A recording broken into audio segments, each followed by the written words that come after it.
The search for the next Pope and Young buck starts now. Well, hey everyone, welcome. I'm Randy Fish, and today we're going to talk about tips for game cameras. Now, this came about after I received some emails on that of people watching boots on the ground in our e-scouting segments, which I really appreciate, and I appreciate the feedback. Had a couple people ask about trail cameras and different things, how I set them up, what they need to run multiple trail cameras and stuff like that. So that's what we're going to go over today. First thing, if you're going to run trail cameras and you're going to run multiple, I usually run, in a season, I'll run about 10, and if I can pick up some cheap ones, I'll pick them up to use on public land. But you're going to need something to carry them in.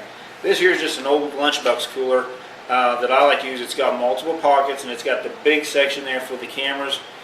I can throw it in the truck, and it's ready to go. Then when I need a camera, I can just reach back there and grab it and go. What I do every year is, because I usually put cameras out in June, so about May or, so I go to town and I buy some batteries, and usually I have batteries on hand, but I try to buy more batteries. But I take all the cameras, I clean the outside of them, I clean the flash, the lens, and anything there on them. I put new batteries in them. I'll turn them on, see what the battery percentage is. If it's real low, I'll change them out. If it's about half, I'll leave them.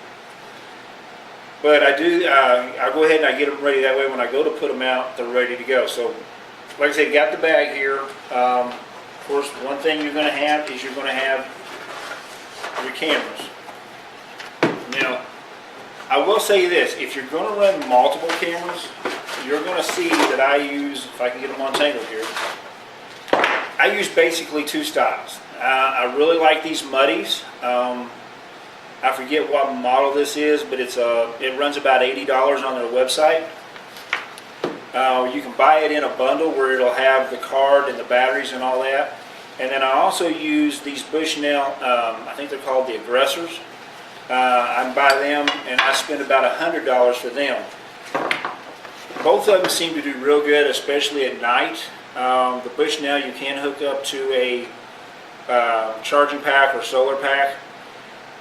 The Muddy, what I like about it takes great pictures for the price. I'm not looking for a high price camera because all I'm doing is taking pictures of deer.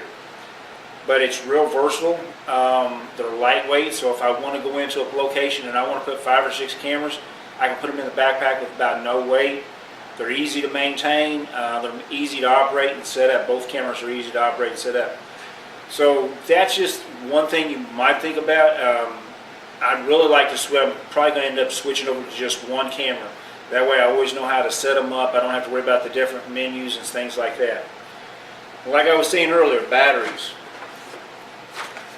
I got like multiple packages of these. I buy these throughout the year. I usually go to a discount store, and I'd say probably I buy 2 to 3 packs a year just so I have them on hand and they're ready to go. I keep a thing of them in here, and anytime I go to the field and I know I'm going to change out, say I'm going to go change out a card, I go ahead and I pack the batteries with me in my backpack. That way if I get there and that for some reason that camera's down or it's low on batteries, I got them with me. Now, another thing let's talk about is the cards, the SD cards. I like to run 2 cards per camera. And the reason for that is instead of going and having to get the camera, pull it out of the woods, check the card, and then go pull it back.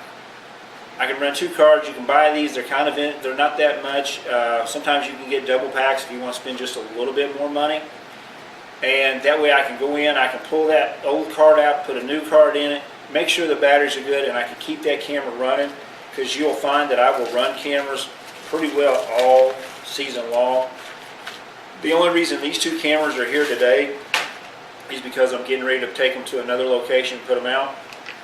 Another thing to talk about is getting different angles. You can't always find a tree that's going to be the right tree for what you want to do. It might not go down a trail right or something like that. So I've got a few of these little adapters that you can screw in to the tree, and you can take, and it's got the multiple position head on there. I did a video back earlier in the year I will put the title to the video in the comments. And in that video, we go over setting trail cameras up and how to use what direction to set them at to keep the sun and get the best pictures. But I like these because I can put them up high and then I can bring it down, so I can get a better shot of the antlers and things like that. Another thing you might want to consider is you might want to consider zip ties.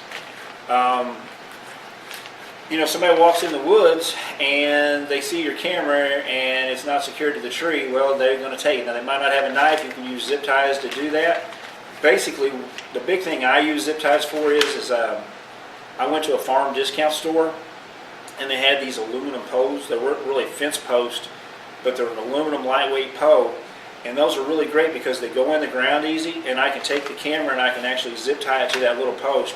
They work really good along the edges of fields and that, where you're wanting to get pictures of deer coming out on trails and things like that. But you'll find multiple uses for the zip ties using the cameras and different things.